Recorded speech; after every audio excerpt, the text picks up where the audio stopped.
Turn it on, sister. Don't say that. Give it to me. You know that's bad Give it to luck. Oh, are you serious? Should I start? I'm recording. Oh, so people generally like boxes and they like categories. The world feels more comfortable when they can put people in them. But there's some people who just don't fit into boxes and categories. And I think it's my job as an artist to evolve and go to war with my art and constantly question it and find new genres, and sometimes you have to create them.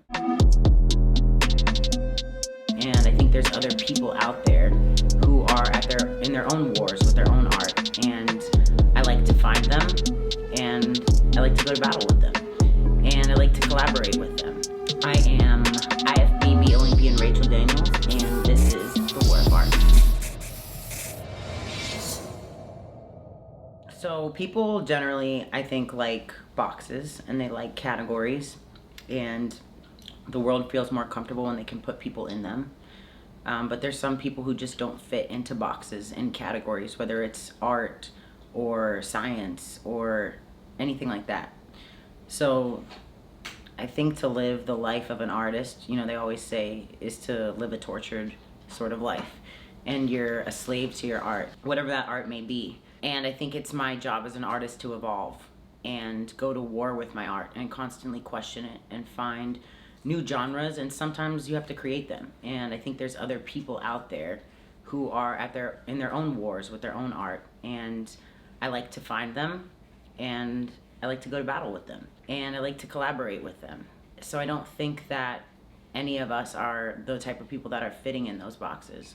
I'm not just a dancer, I'm not just a poser, I'm not just a performer, I'm not just a bodybuilder, I'm not just an actress. I'm a combination of those things. So I think generally that the world likes to put people in boxes and in categories, and there's just some people that don't fit into those boxes and categories. And as an artist, it's our job to constantly question those norms and those genres and try to break free of them and not let anybody put us in them.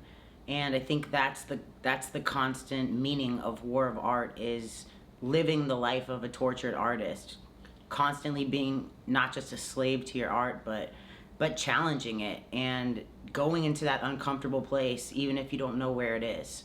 And I think there's a couple other people in the world who are like that, and they're on that same sort of battle, and they're warriors in their own right and in their own art. And I think it's my job to not only evolve as an artist on my own, but find those people and go to battle with them and next to them, and realize that you're not just one thing, and you don't have to just fit into one mold, whether it's in the bodybuilding industry or any performance industry. You don't just have to be a poser or a dancer or an actor or a poet or a performer or a physique artist or whatever it is. You are an artist all around, and that's not just limited to one thing. And you have to go to war with your art every single fucking day to bring that dream into a reality. Do you kind of take pride in being a tortured artist? Like, do you like the are you a masochist? Are you a masochist? Yeah. Because you seem prideful when you say it. Like, this is just the life of a tortured artist. That's me. You know what I mean? Well, it is the life of a torture artist. Living the life of a torture artist. Like, for a long time, I thought that meant that was just something crazy, because you see all these fantastic artists in their own genres, and people just think they're a little crazy and obsessed and this and that. And if you really get into it, I think the best artists are humble in the sense where they realize that they're not in control of their art.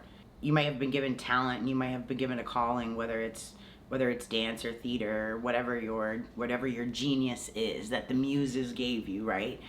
But you're not in control of what comes out of it, and that's not your responsibility to be. Your responsibility as an artist is to accept it and create and share, and not limit your capability or hide it or hold back. And I think you should have a lot of pride as an artist if you can tap into the ability to drop your ego and drop what other people might think, because they don't see why you're doing what you're doing or what you're trying to really bring to the table, and you can put it out there regardless of potential feedback or backlash or people not understanding you or thinking you're silly or crazy or things like that. And that's when you can see real art. And it is a war. It's a war within yourself, if anything, between your ego and your soul, I guess, ultimately, right? So your soul is your passion, your soul is your fire, your soul is your purpose, your soul is your gift that you're supposed to share. And your ego is what limits you to earthly bounds of others' opinions and people telling you to conform and society telling you to be yourself, but not like that. Not too much, right? Not too much of yourself. Not if it makes anyone else uncomfortable. So being able to break those barriers because you have that true love and that true duty as a warrior to your own art, regardless of whether the fucking world gets it or not, that's a true artist, and you're gonna be tortured because of it. I am IFBB Olympian Rachel Daniels, and this is The War of Art. So, what's up, guys? I'm Monia D.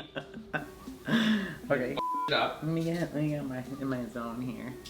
Got it. I feel like I look Make love to that really camera. hot. Like I might get distracted. Whoa. Whoa. It's good. Yeah, What do you think? I guess. I thought it was pretty good. I want to get a lot of really good. I mean, I have some already, but I want to get a lot of good B-roll of you doing weird shit. Fucking hell. Here's a lot. Yeah.